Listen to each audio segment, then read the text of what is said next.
Coast News. He's been doing an article for years in the Coast News. He's not a day over 60. He's just a youngin'. Jim, here you go. Wow, Chris! Are you going to use that one? Chris! Hey, is this on? No, he's just listening louder. All right, let's see. Start talking. All right, I'm talking. All right. Welcome to the Oceanside 40th contest. I'm Jim Marmack. I've been a member of the Oceanside Club for 40 years. I've been in every one of these contests for the past 40 years. Before we begin, I have two questions for you folks out there. Does anyone know anyone from Montebello, California? Anyone know anyone from Montebello? I didn't think so. How about does anyone know anyone that's had a one-on-one conversation with Ozzy Osbourne before he passed? Has anyone done that? No one's done that either. Well, now you know someone. It's Chris Ahrens. Now you do. Today we're honoring Chris Ahrens with the LeRoy Grannis Watermans Award. It's presented by the Oceanside Longboard Surfing Club to someone who has respect for the ocean and has a proper attitude in and out of the water. And someone who always carries the aloha spirit. Chris is this and more. Chris is the second most famous person to come out of Montebello, California. The most famous is Oscar De La Hoya, who was the world boxing champion for 10 years. So you get to see number two here today. Chris had a head start on most of us. His dad was a surfer in the 1940s, but what got Chris hooked into this lifestyle that we're in right now, this culture, was a 1958 movie called Gidget. He and his buddy Robert went to the theater in Montebello, California in 1958 and saw that movie, Gidget, and it changed Chris's life. At 10 years old, he fell in love with Sandra Dee, who played Gidget, and no one told him it was actually a man. It was Mickey Munoz doing the surfing in the movie. So anyway, Chris and his buddy Robert, after seeing that movie, went home, and Chris had an HO train set up, and he took the train setup apart, took the plywood from underneath the train tracks, and they tried to make a, quote, surfboard out of it. Well, the board didn't turn out that well, but anyway, they tried. But it wasn't until 1962 that Chris actually started surfing, and he got hooked on Dick Dale surf music. After seeing an album cover of Dick Dale surfing, Chris was convinced that Dick Dale was the greatest surfer ever. Chris and his friends would hitchhike 32 miles from Montebello in East LA to Huntington Beach, and that's where he rode his first wave. His first board was a 9.6 Wardy that he ended up paying $45 for. And you can do the math. Chris has been surfing for over 60 years. Chris's love of surfing brought him down to North San Diego County, then to Maui, then to Australia, then to New Zealand, then to Guam, and then back to North San Diego County. Besides being a longtime surfer, Chris is best known as a writer. He's published 12 books, most of them on surfing or related to the surfing culture. Chris's writing career might have started in the 3rd grade when he wrote a story called Big Bully about a boy in his class who beat everyone up. The teacher read the story out loud, and the other students knew right away who the bully was, and they laughed at the bully. After school that day, the bully beat Chris up. Since that fateful story, Chris has begun a writing career that continues to this day. Chris has an extensive history of chasing waves and stories. I said waves and stories, not women in stories, waves and stories.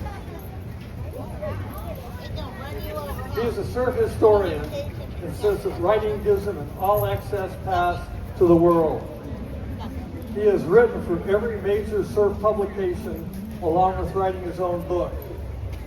Chris says he's been a professional writer for over 40 years and hasn't made a whole lot of money, but hasn't regretted a Monday morning in those 40-plus years. Many of his articles focus on protecting our oceans, waves, and beaches. He writes about water quality, surf spot preservation, and sustaining marine and coastal ecosystems.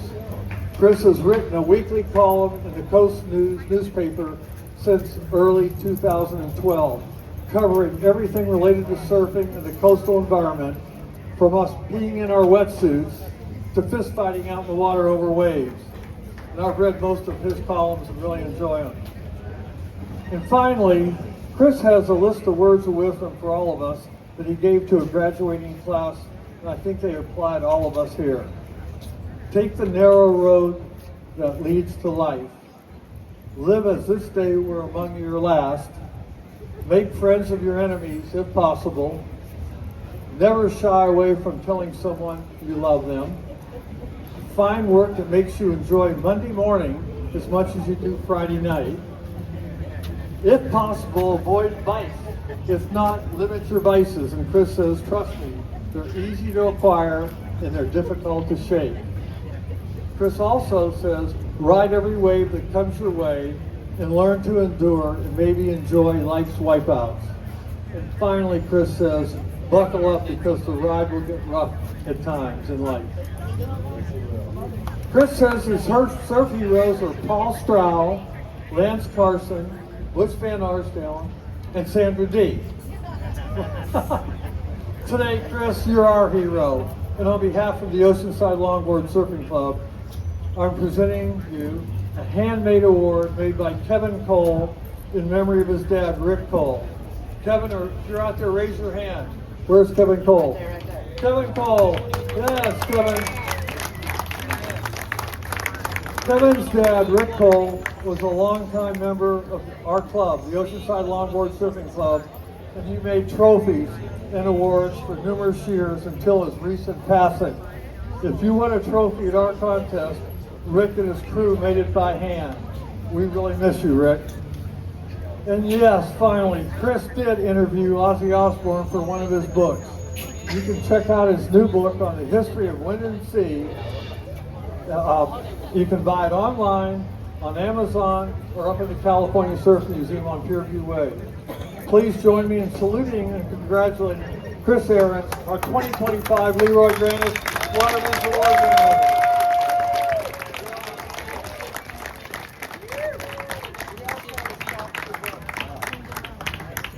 Hell yeah, Chris! Hell yeah. Hell yeah.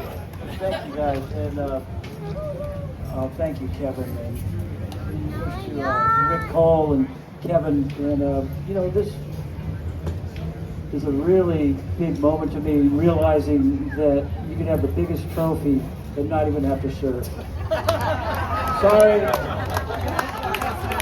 Yeah, I didn't even get wet today.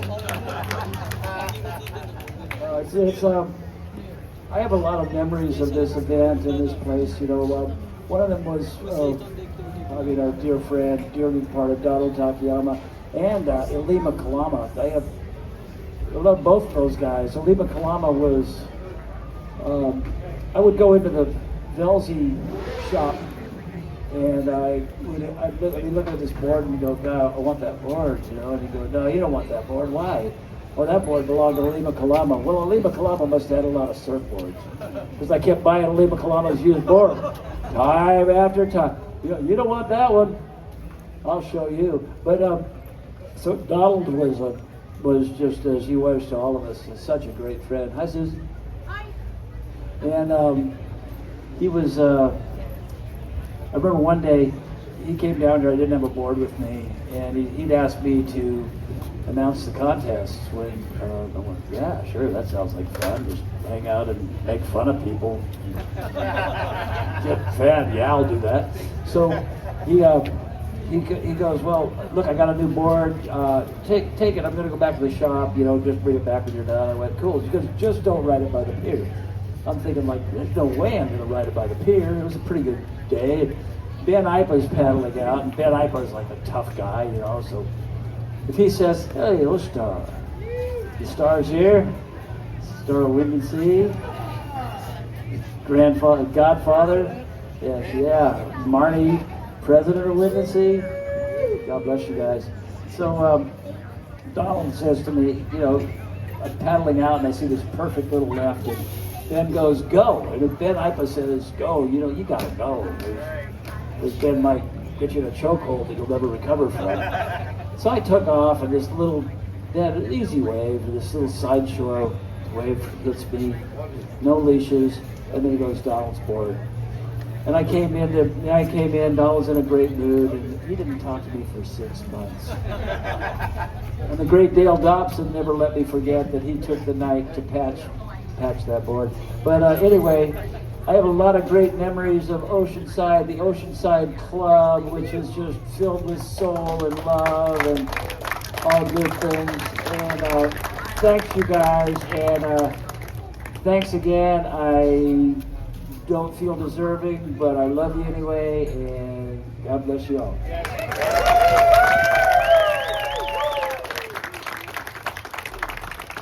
All right.